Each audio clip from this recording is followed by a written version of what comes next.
అక్షర పరబ్రహ్మయోగం 23వ శ్లోకం. ఎత్ర కాలే త్వనావృత్తిం ఆవృత్తించ యోగిన ప్రయాతా యాంతి తం కాలం వక్ష్యాం భరతర్షభ. మరోసారి, ఎత్ర కాలే త్వనావృత్తిం ఆవృత్తించైవ యోగిన ప్రయాతా యాంతి తం కాలం వక్ష్యాం భరతర్షభ.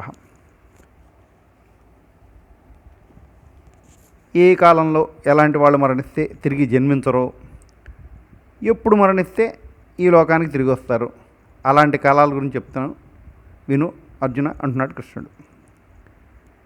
ఎవరి మరణం ఎవరి చేతిలో ఉండదు, ఇది అందరికీ తెలిసిన విషయం.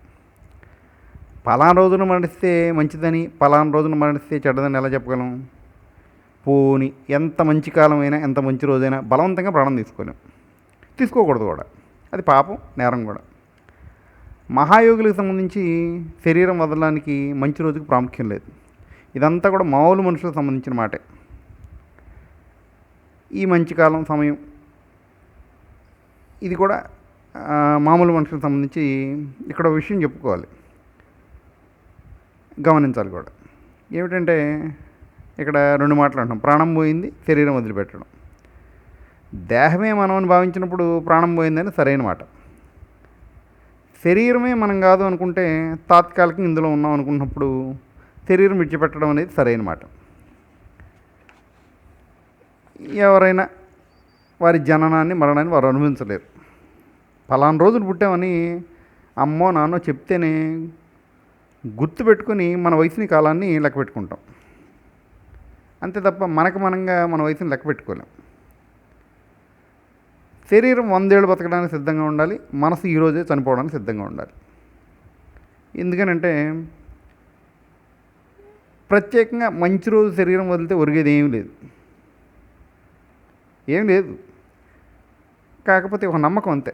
స్వర్గద్వారాలు తెరిచుంటాయి, టికెట్ అడగరు, అంటే పాపుణ్యాలు విచారణ లేదు, నేరుగా స్వర్గం. అబ్బో ఇక అక్కడ అన్ని సుఖాలే. ఈ మాట వచ్చిందంటే స్వర్గానికి వెళ్ళడం అనవసరం. సుఖం దుఃఖం రెండూ లేవు అనుకోవడం ఇంకా మనకు రాలేదన్నమాట.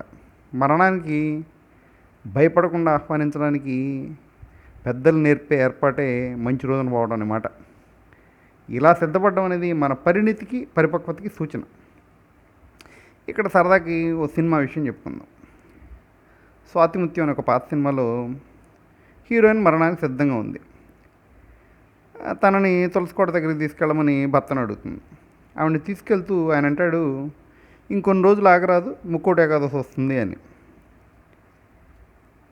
ఇక్కడ నువ్వు చనిపోతే నా పరిస్థితి ఏంటి అని దుఃఖం లేదు, నీ మీద నాకు ఇంకా ప్రేమ మోజు తీరలేదు, మళ్ళీ ఇంకో జన్మ నీతోనే గడపాలి, ఇలాంటి కోరికలు ఏం లేవు.